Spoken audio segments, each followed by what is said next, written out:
Now, one of the biggest topics coming out of the Florida homestand wasn't about who won, what team surprisingly lost. It was actually through a call that was made in the middle of the tournament between the London Royal Ravens and the Atlanta FaZe. Now, just to set the scene briefly for those who weren't aware, this occurred on day 2 of the Florida home series during map 1 of the London Royal Ravens versus FaZe.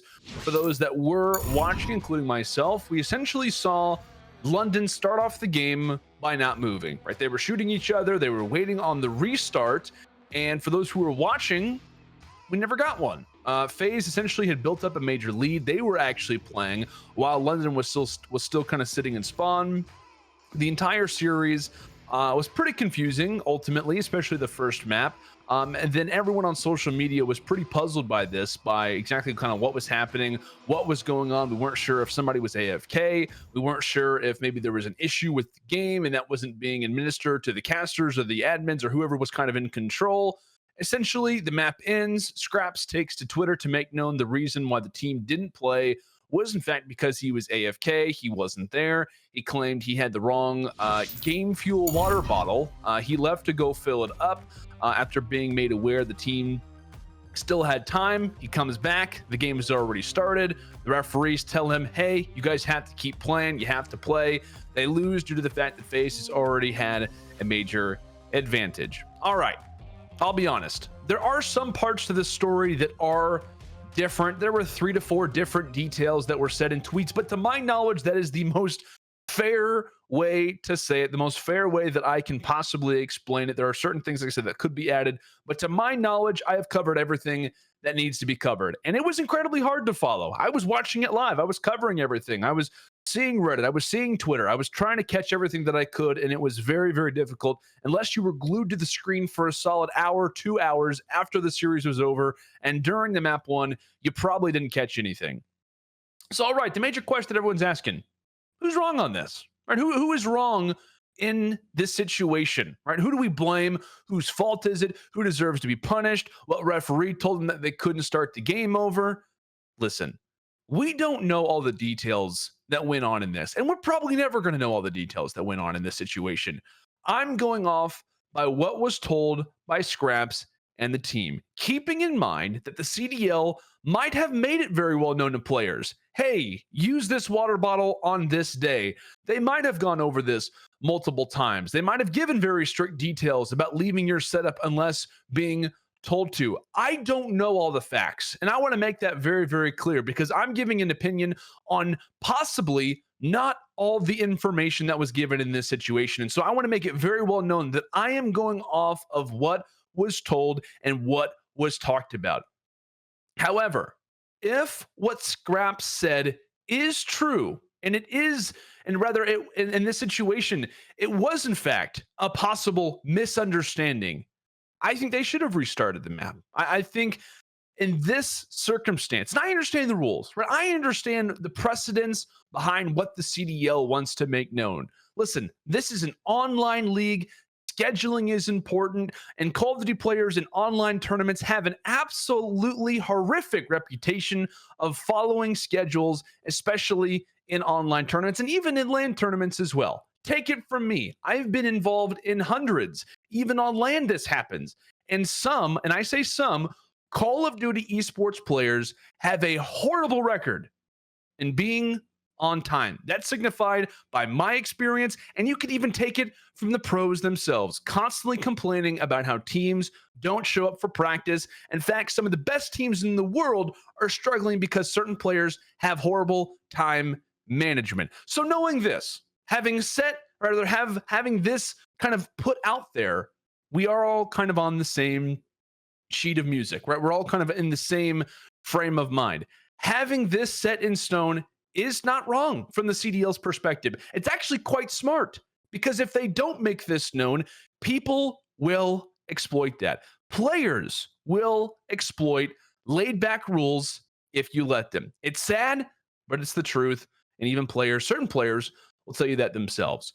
But I believe in what was shown to be, based off the information that we have, this should have been a restart. If Skrapz was in fact told that he does have time to leave and come right back, or if it was made known that they have 5-10 minutes and it's not a big deal for him to get up, I think the map should have been restarted, and I think this one should have been played back. Again, I understand wanting to enforce a no question policy, a no question system when it comes down to the rules, because then it becomes for the future a question of, well, they bent the rules for London, why not us?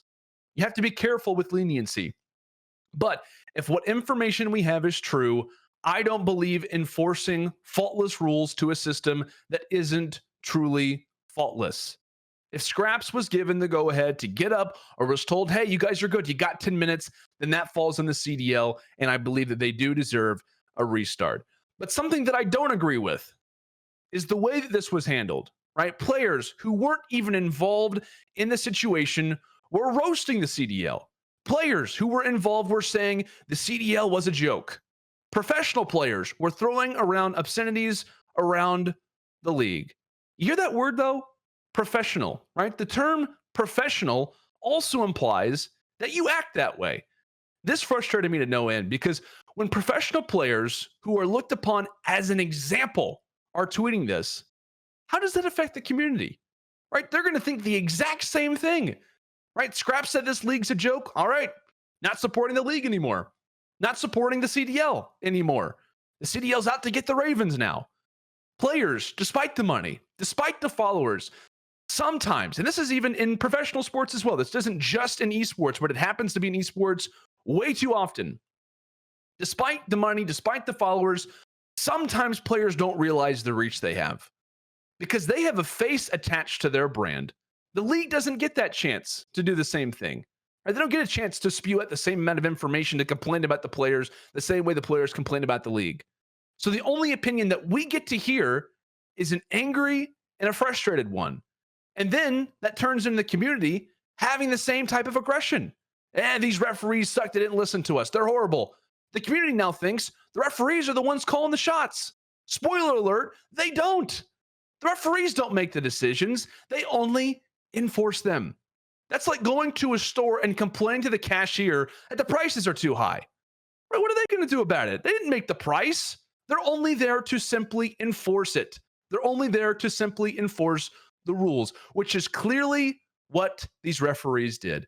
I was blown away by the lack of thinking around this whole situation because not only did we have consistencies, or rather, I should say, not only did we have the same story being thrown around in different ways, not only did we have obscenities being thrown at the league, at referees, but we also had people spreading misinformation that the league had given access or had given a restart to the subliners and to the LA Optic.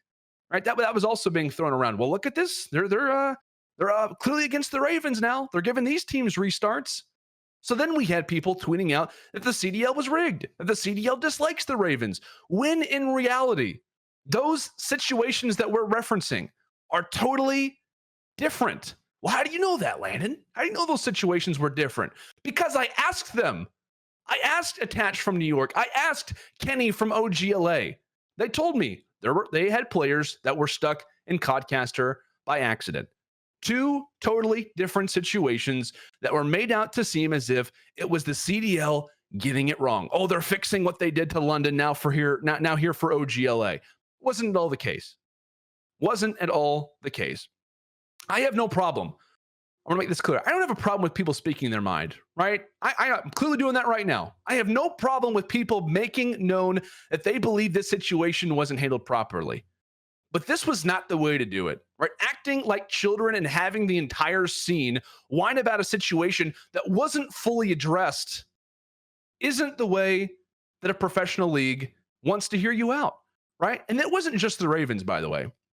It was the entire community who was doing this. Multiple pro players, multiple people, multiple community members who weren't even involved in the situation were probably more of the ones who were complaining about it than the Ravens themselves, right? Speaking out of anger won't get you anything. You can blame referees for not being attentive, but you can't blame referees for enforcing the rules that they're supposed to.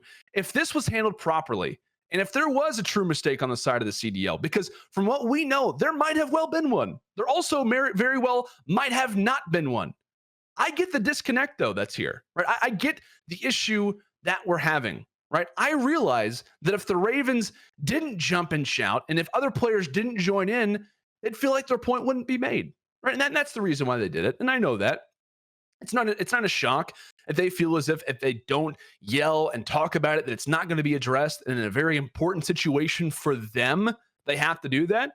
But there's a way to do this while also maintaining professionalism. You don't have to say the CDL is a joke in order to get your point across. Because by throwing out negativity and by making memes and talking about how the CDL sucks, that doesn't actually help you either, right? As much as you think it actually hurts you to not throw out obscenities and to constantly talk about how the CDL isn't working properly, it also doesn't help for you to say the CDL isn't a good system, because viewership and sponsors fund this whole thing, right? If sponsors and viewers hear this, why would they want to watch, right? Why would they want to watch this esport? I understand if you're frustrated, even with Modern Warfare, because there's a lot of stuff that's built up, and I understand that. I totally get it. Modern Warfare is not at all a perfect game for competitive in any way. But again, we're blaming the wrong people here. It isn't the CDL's job to make Modern Warfare competitive. And that was the conversation we had at the start of the season. Everybody was talking about it. Oh, the CDL is a joke. Look at the way the maps play. What? This is in no way a CDL conversation. Listen, the negativity that I saw was past the point of reason. And I think for the future, this falls on the franchise staff to handle, because teams have to handle their players better. Because again, complaining like that doesn't just hurt the CDL, it hurts the franchise teams as well. People want a legitimate league. And sadly, Call of Duty doesn't have the best reputation, because much like in regular news, most people only hear the negatives. Think about that. If people only hear the negatives about Call of Duty, what would they think? Right? If they only heard stories like this one, why would they want to watch? Especially if it's around a situation that isn't only player oriented. It isn't about storylines. It's about a misunderstanding, it seems. Listen, with the information that we were given, I believe there should have been a restart. That's what I think. That's the way that I address this situation. I think you do give grace in this particular situation if we do, in fact, have all the right info. And I do hope that the CDL does make known to players the details around this to make sure this is avoided for the future. If the Ravens were in the wrong, or if they were in the right in some cases, by making known that, hey, they were trying to do the right thing, according to Skrapz. I get it, right? You have to make it known what are the details behind this, because players are going to continue to speculate. And I wouldn't be surprised if fines are given to players for the things that I saw on Twitter. But I think if there are a lot, the CDL does need to make known to the entire scene why and how the situation occurred in the first place. Because I wouldn't mind, honestly, even if the Ravens were in the right, I wouldn't mind if there were fines that were given because of this, because it was ridiculous. But the way that you fix this situation for the future is by all getting on the same page and by communicating. Communication is key. And you know what? If you use it properly, you might just be shocked by the results.